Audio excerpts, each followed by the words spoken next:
Yo, what is up, guys? Today's favorite average gamer here.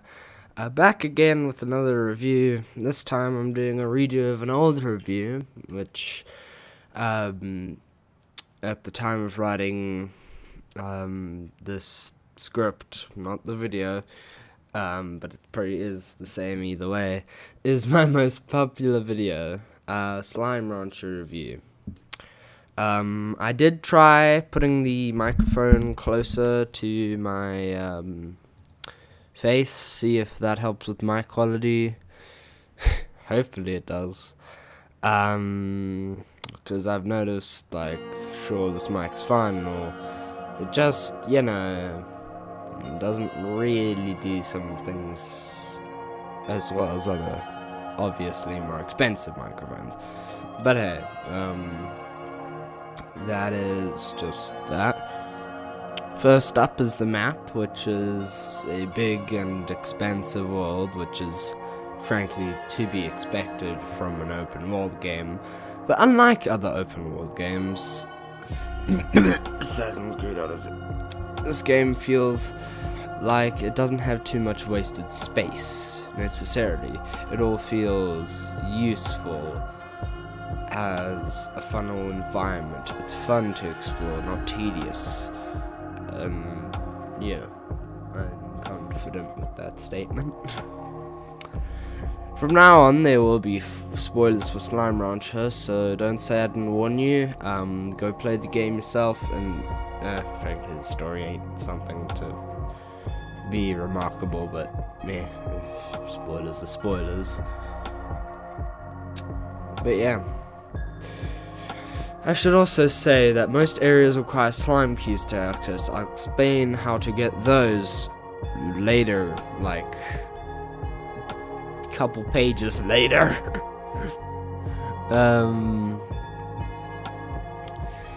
The first area you'll visit is the Dry Reef, which contains the most common slimes, as it is the starting area. Overall, it is a very good starting area, and it does what it's supposed to do well, in that it introduces you to all the basic game mechanics in a low-pressure environment where you can perfect them later.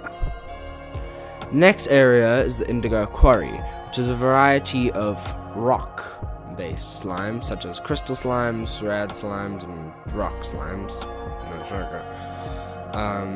It also has a variety of rare materials for the slime lamp. So there's that too. Or rare. Not necessarily that hard to come across. But yes. The moss blanket has a natural slime, natural slimes such as honey slimes or hunter slimes instead of rare rocks like the quarry. The moss blanket has honey. Very exciting, I know. All things considered, surprisingly useful in building space-age technology. Like, no, honey is clearly very important when making a goddamn slime lager trap. Whatever.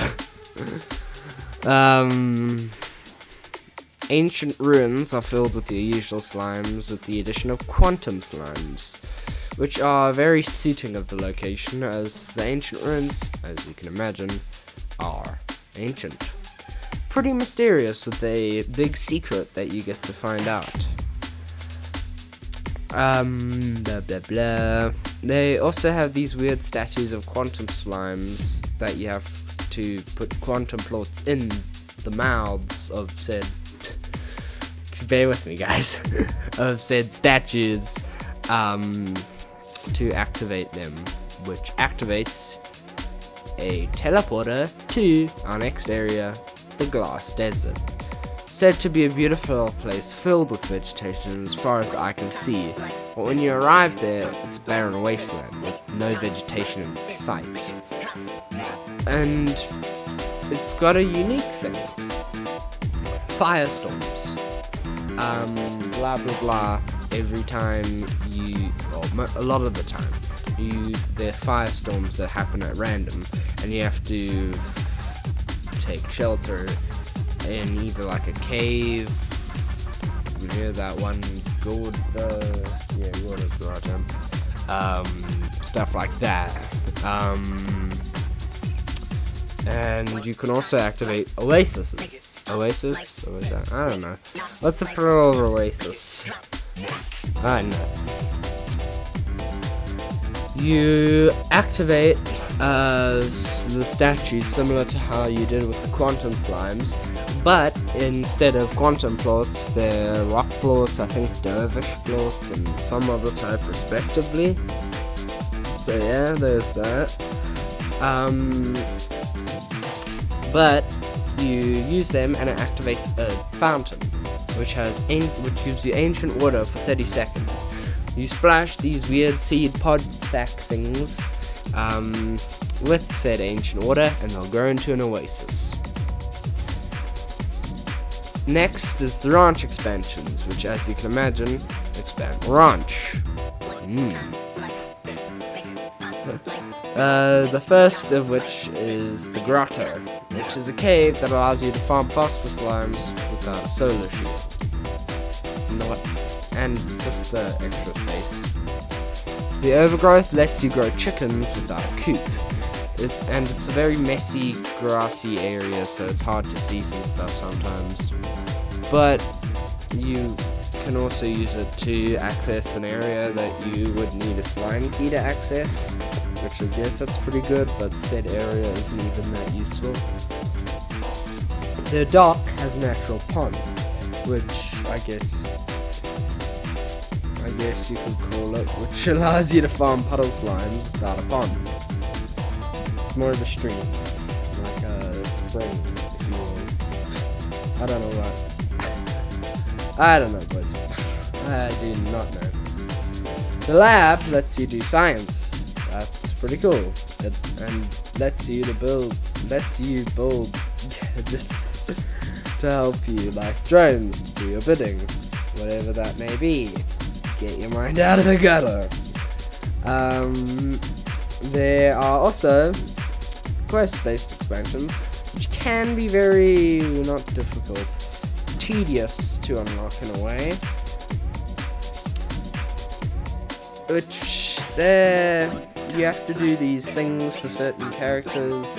The more of side things are, yeah. Play the game yourself. Well, this brings me to the bread and butter of this franchise, the slimes. Can't really make a review about a game without bringing them up. So here's a brief, I've got air quotes there, summary of them. The pink slimes can be found just about anywhere and eat everything that's edible. They have no favorite food. The favorite food of a slime gives you double the plants. Rock slimes can be found on the dry reef, indigo quarry, ancient ruins, glass desert, as well as the wilds, as saber loggers. They eat vegetables, and their favorite food is the heartbeat. The tabby slime can be found in the dry reef, moss blanket, ancient ruins, glass desert, and the wilds, as a saber logger, as they eat meat, and their favorite food is the stone hen. By the way, literally every slime in the wilds is a saber logger, so I won't be referring to that anymore. The phosphor slime can only be found at night at the dry reef, moss blanket, and indigo quarry, and ancient ruins, and the glass desert, as well as the wilds. They eat fruit, and their favorite food is the Q-berry, and need to be shielded by a solar shield unless in a cave. The honey slime can only be found in the moss blanket. They eat fruit, and their favorite fruit is the mint mango. Puddle slimes can be found in the dry reef, apparently. The moss blanket, the indigo quarry, the ancient ruins, the glass desert, only on Ring Island. They don't eat and need a pond or... What the hell did I write here? They don't eat and need a pond or water to survive, not the ocean. And can't produce plots if there are more of 3 in close proximity, and can't be turned into a lago. Hunter slimes can be found in the moss blanket, glass desert, and the wilds as saber lagos. They eat meat, and their favorite food is a roostro, and when turned into a lago, turns feral, and they occasionally turn invisible. That's pretty important. Rat slimes are found in the indigo quarry and the wilds produce a radioactive aura around them, which can be temporarily removed with water. And they eat vegetables. Their favorite food is the oka oka. Boom slimes are found in the moss blanket, the indigo quarry, the glass desert, and the wilds, as say below goes. They seem to have attended kamikaze class, as they tend to commit the Hiroshima quite a bit. They eat meat, and their favorite food is a briar hen. Crystal slimes can be found in the indigo quarry, in the volcano, and Ash Island. It eats vegetables, and its favorite food is the odd onion. Fire slime is found in the glass desert during firestorms. It eats ash, and it has to be kept in a furnace. And you can splash it with water to put it out, but it also destroys its plots. Quantum slimes are found in the ancient ruins and the glass desert. They eat fruit, and their favorite food is the phase lemon, and keep it fed or else will teleport away. Dervish slimes are found in the glass desert. They eat fruit, and their favorite food is the prickle pear. Tangle slimes are also found in the glass desert after restoring an oasis. They eat meat, and their favorite food is a painted hen. Mosaic slimes are also found in the glass desert exclusively, and their favorite food is the silver parsnips. Saber slimes are found in the wilds as lagos. They eat meat and do not have a favorite food.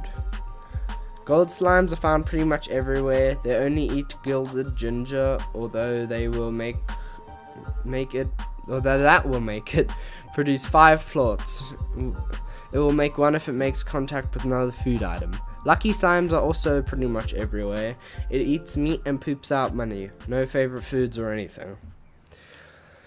The Lagos are 2 slimes fused together by one slime eating the plot of another. They produce 1 plot each time it's 1 plot of each slime it's made of.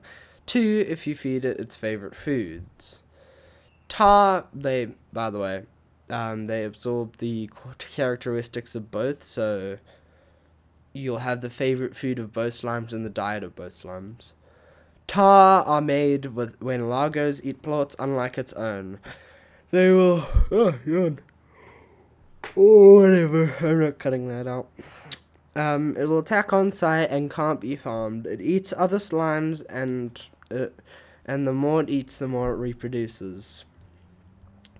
Gordos are giant slimes that require a large amount of food to make them explode. They usually have slime keys with them. They explode into multiple other slimes. That should go over the basics of the game. Questions, please go to the wiki or buy the game yourself. I do believe I should answer. A plort is basically slime poo that you can sell for money. Probably should have said that at the beginning of the video. Overall 8.5 out of 10. Like, subscribe, blah blah blah. Peace.